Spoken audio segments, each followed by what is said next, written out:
Hello and welcome to Crosstalk, where all things are considered. I'm Peter Lavelle. We've heard it all before. All the options are on the table. And of course, that means use of force. This time, North Korea is in the crosshairs. The usual bellicose language is used and threats are made. What is missing is diplomacy.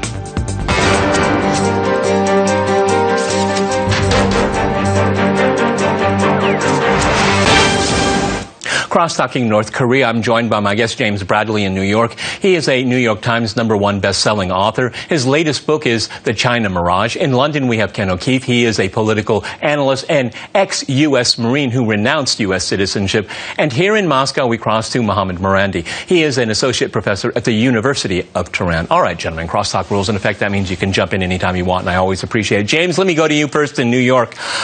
We had a real flurry of news about North Korea, and we had armadas moving around, and all things are on the table. And then we had the President of the United States assemble 100 senators. I don't think that's happened in a long time, if ever, to talk about North Korea. And then there was a little bit of a whimper here. What's going on here? I mean, is this for domestic consumption here? Because it's about, on an annual basis, the whole North Korean thing flares up and everybody, throws up their arms. Nothing can be done. Conflict is inevitable, which, of course, it's not inevitable. Go ahead, James. I think that Trump got into office, and maybe the military showed the film of the JFK assassination that they have, and Trump turned to the military, put the generals in charge, and they opened the playbook. And the crazy Asian is an old trick in American policy. Theodore Roosevelt called the King of Korea crazy in 1904 and allowed Japan to take Korea over. Japan, with U.S. help, ruled Korea for 45 years. Yeah. Then the crazy guy was Mao Zedong, hurting his own people, this crazed dictator.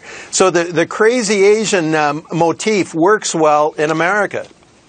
Ken, the thing is that you can say a lot about the Korean leader, but I wouldn't say he's crazy. As a matter of fact, I think he's actually quite rational, because the most important thing for the regime in North Korea is survival. Why would they risk everything to bait the Americans and bait the South Koreans? Because I'm not a military man here, but if the North Koreans were to start any kind of military offensive against one of its neighbors, that country would probably be incinerated in a matter of hours.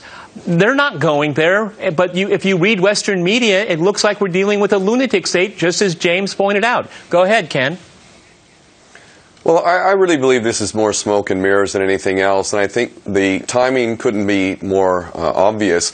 This recent false flag event in Syria and Trump's absolute U-turn and ridiculousness, insulting the American people and the world with his beautiful babies and concern for the Syrians, is nothing more than a complete total continuity with the policy of the United States over the last few decades, and that would be to completely destroy the Middle East. Now, when Trump did this, so many of his constituents, those who supported him and got him into office, were outraged. They voted for him in direct opposition to Hillary Clinton because they knew that World War III was a virtual absolute with her, that psychopath extraordinaire criminal with a husband who likes to fly off with Jeffrey Epstein on the Lolita Express to go do God knows what while he dismisses his Secret Service heading to the U.S. Virgin Islands. So this thing that's happening with North Korea, I believe, is nothing more than smoke and mirrors to divert from the real policies which are going to be continued,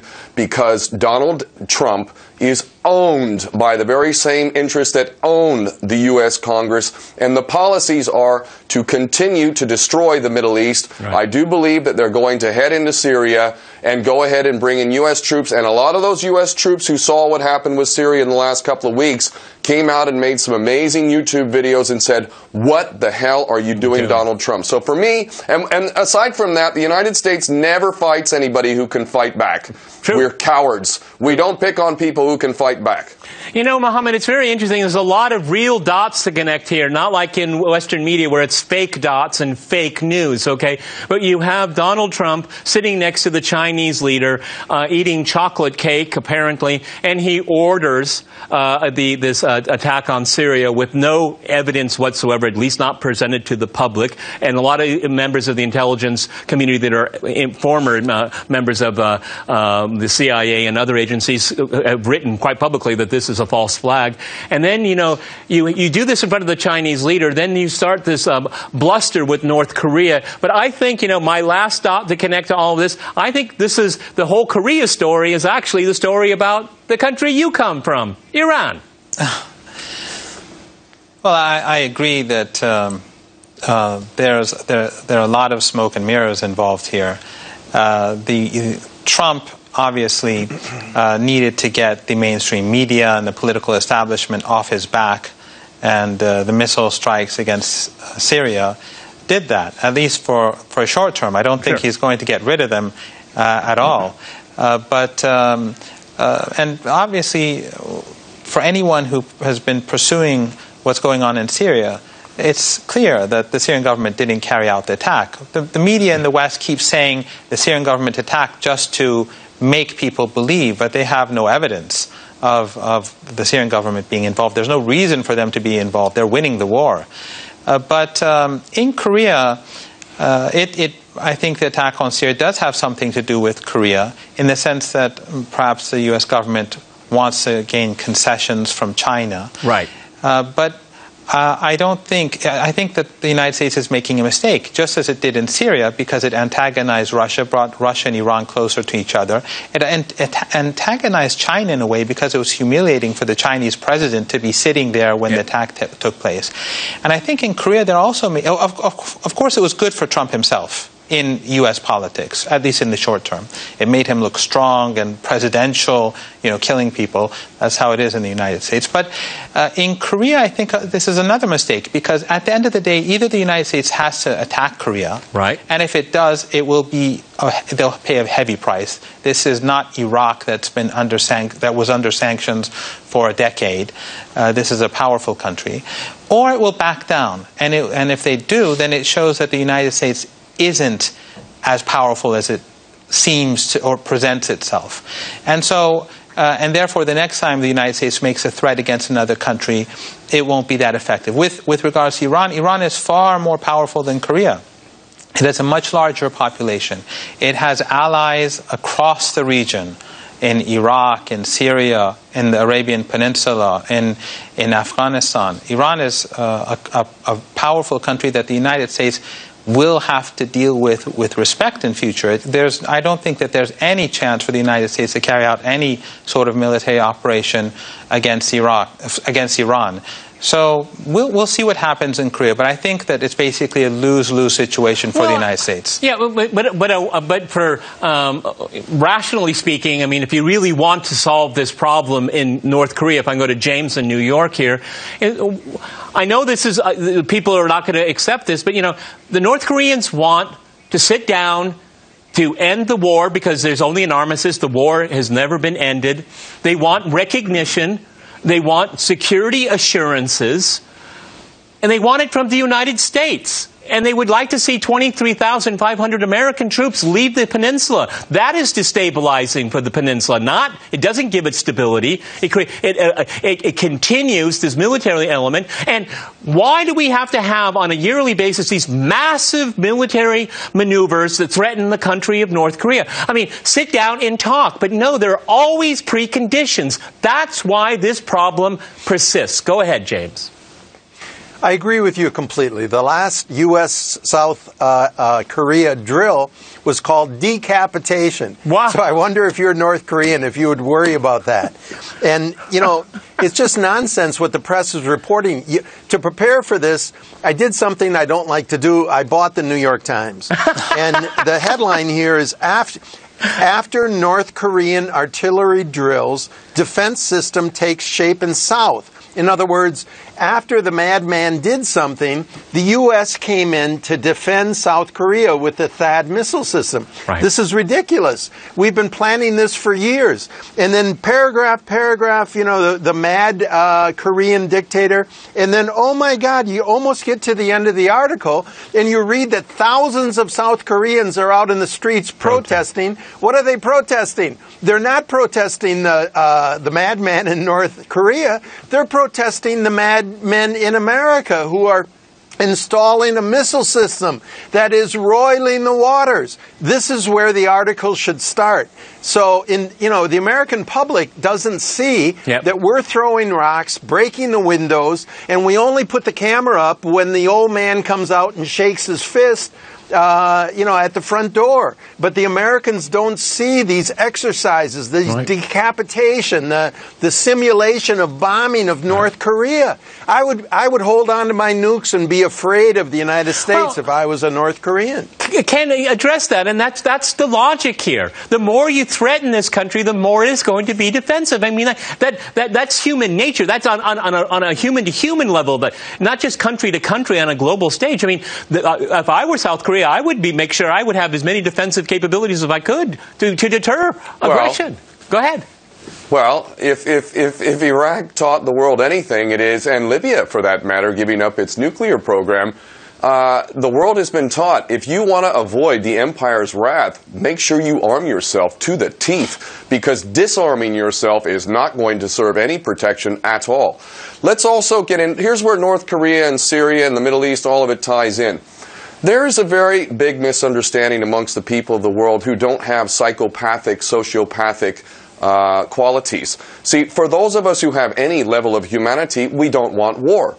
But there's a big problem. Those who are in charge actually have a major incentive to have war. Now, the bankers who run the world, literally by having an infinite supply of money, while us dupes allow ourselves to pay interest. Interest when we could print that money ourselves. And let's get to JFK, who was going to end that by issuing United States notes as opposed to Federal Reserve notes, which of course is a private bank. Ken, let me jump in here. We're going to go to a short break. And after that short break, we'll continue our discussion on North Korea and other issues. Stay with RT.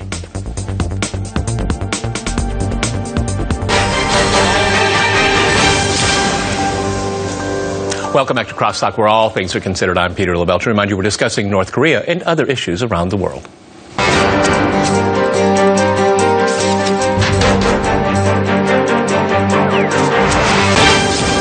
Okay, let me go back to Ken here. Two things about Crosstalk that people complain about. I have to go to a hard break in the middle, and it's too short. So I cut you off in the first half. Please continue, my friend.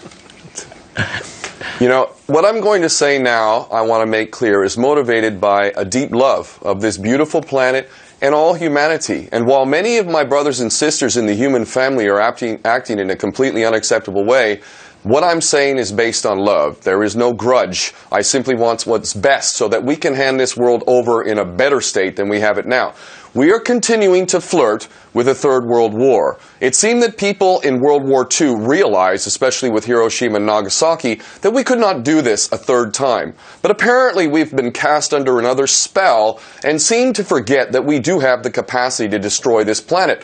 Now, those of us who have any kind of sanity and humanity realize the dangers of this, but those who are running the world through the control of finance have a major incentive to incite war, because more important than the money that they control is the most important parameter of a tyrannical system, a tiny minority ruling over the masses. And that principle is you will never be able to rule people if you cannot divide them. So you must divide them. What divides people more than anything else? War, mass murder, horrendous crimes, torture. Things like that are good in the view of a banker. So the bankers have a major incentive just as a carte blanche reality of where they are. But right now they have an extra added incentive, and that incentive is that the consciousness of humanity is rising. And many of the key principles of the tyrannical system we're dealing with are being exposed. And there's an elephant in the room that I'm going to get into after the other guests talk, because it's an important elephant that we seem to be ignoring. But the major point that I want to make right now is that those who are in charge of this world have a major incentive to instigate a third world war. And this is where I would disagree with my brother Mohammed there in Russia if you think that logic and rational behavior and sense is the guide, because attacking North Korea would be catastrophic, of course. And I used to live in Hawaii. Hawaii may well be incinerated, literally. Sure. Hawaii would be a primary target, and I love my Hawaiian brothers and sisters, and I'll be damned if I'm going to sit by and say nothing that is relevant to that situation because I'm afraid of the consequences. So I'm going to get back to the elephant in the room after the other guests have a chance to talk. But make no mistake, those who are running this world right now have a major incentive for a third world war. Well, you know, one of the interesting things, you mentioned the third world war. You know, Mohammed, what I think is interesting is we started out with North Korea, but we've really spread it around to Syria. We've talked about Iran. I mean, by extension, the hostility of the West has, at least the establishment, against Russia and the situation with China. What I see here, and Trump is actually doing the bidding of the establishment, is that they know the unipolar moment is coming to an end. That window is closing. And I think this is what's creating this hyper actions around the world, because that the ability of the United States to call all the shots everywhere all the time is getting thinner and thinner. And I think this is what's getting the establishment worried. And that's what we have now is we have bluster and threats instead of a coherent, rational foreign policy. And you know what? It sells well with the media. Okay, go ahead, Mohammed. I agree. I think that American exceptionalism, when we look at it, many people are beginning to think, well, America in the United States, many people are beginning to think, well, maybe America isn't so exceptional. That's why Trump became so popular among many people when he said, "Make America great again." So it's very painful, I think, for the political establishment in the United States, seeing this decline, sort of like similar to the Suez moment for the British Empire earlier on in the 20th century. And I agree that the political regime in the United States is not rational. It's very much influenced by money, and that's one reason why Trump gave so much extra money to the military, because the military wants more money, and in order to make more money, there has to be more conflict. So that is a major risk. There are two things that I'd like to point out, though, here. One is that, in my opinion, this whole North Korea issue and THAAD is more linked to China than it is to North Korea. And the United States is basically trying to contain China through this excuse. Just like when the United States was making a big issue about Iran's missile defense capability, it was more directly linked to Russia in reality. So they set up this missile defense system in Europe in the name of Iran, whereas it was really for Russia. James, Mohammed brings up a really good point here, because this THAAD missile system, it's not, you read the fake news mainstream media, it's to protect the people of South Korea, but no, it's directed to China. I mean, the Chinese are the ones who are saying, why are you putting this on our border here? Okay, they're not acting in a hostile way whatsoever. And again, because of this whole perception in Western media and the exceptionalism in the American political elite, nobody has the right to defend themselves. Nobody, okay? And if you try to defend yourself, you're aggressive. Think about that Orwellian logic. Go ahead, James. It's just ridiculous. No, it is China and Russia. We're back to the 1950s, the two big cards the military was able to play. The Army needs Russia for funding, and the Navy needs China for funding. And seriously, there's got to be big threats. We need more ships. We need more guns. I mean, Trump's people told the senators yesterday, they advised them about the increasing erratic and unlawful behavior from Mr. Kim. Erratic behavior? How about the U.S. Tomahawk missiles? Unlawful behavior? Congress has not debated any of this. It's against international law, what we are doing. A crazy man in Pyongyang. Hey, if that crazy man just looked around at U.S. actions, Vietnam, where I live now, that's 3 million dead. Yeah. There's hundreds of thousands of Agent Orange babies because of American chemical weapons. I support some of these families. Chemical weapons in Vietnam. The Korean War. Look at Japan. Korean has War. been as the Korean War, where we incinerated Korea. Japan has been an aggressive aircraft carrier for the American military since 1904, with a little break for World War II. I mean, he's looking around at a lot of erratic and unlawful U.S. behavior all over Asia. And if we stopped it, the tensions would ratchet down. You know, Ken, another place we can go to is Iran, which I'm heading back to again. There's 100,000 victims in Iran from the chemical weapons that Saddam Hussein used with the aid of the CIA. This is a matter of public record. Let us remember how he was our favorite little attack dog in the Middle East, and that we had to attack Iran for having the audacity of getting rid of our puppet, the Shah. And the Iranians, all too ironically, while being told, the whole West being told that these are the evil people who want to exterminate the Jews and all this kind of nonsense, the Iranians had an amazing debate within their nation back in the 80s when they were being attacked by weapons of mass destruction from Saddam Hussein and chemical weapons. And there was a debate about whether they should even attack Basra and Baghdad with weapons of mass destruction. And you know what their answer was?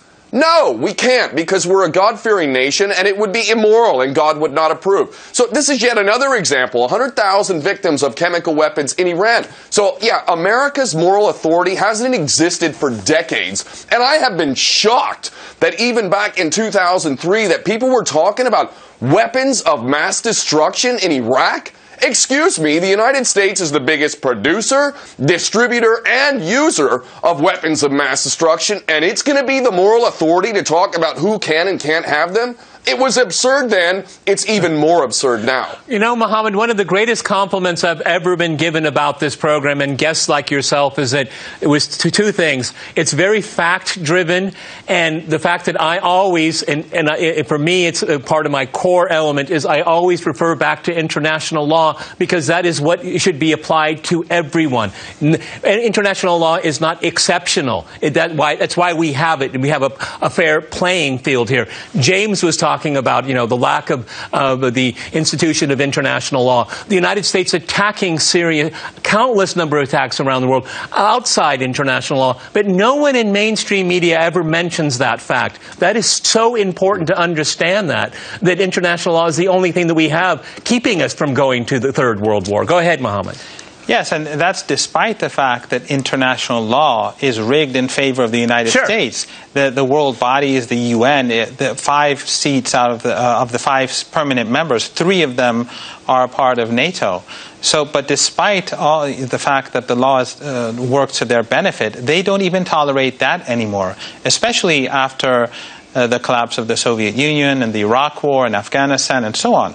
But I think the real problem that exists today is how the United States justifies what it does and how the mainstream media and think tanks justify it. And that is this binary of good versus evil. In North Korea, they present it as an erratic, dangerous regime, and so international law becomes meaningless. They can do whatever they like.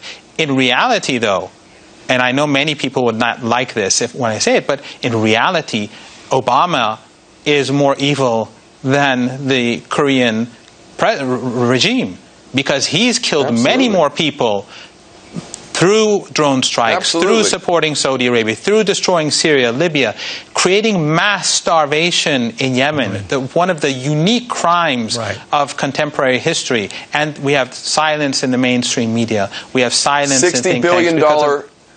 Go ahead, Ken, jump in. $60 billion weapons to Saudi Arabia, the most grotesque nation on the planet. Women have 0 rights. Again, I say, how is it possible that the United States can talk about its concern for women and selling $60 billion worth of weapons to Saudi Arabia, in which women aren't even considered humans, quite frankly? They're not allowed to go out alone. They can't drive. They don't vote. The Saudis have been elected to the UN Commission for Women's Rights. Okay. Just like they were elected early on in the That's US. probably the most Orwellian ending of crosstalk of all time. We've run out of time, gentlemen. Many thanks to my guests in New York, London, and here in Moscow. And thanks to our viewers for watching us here at RT. See you next time. And remember, crosstalk rules.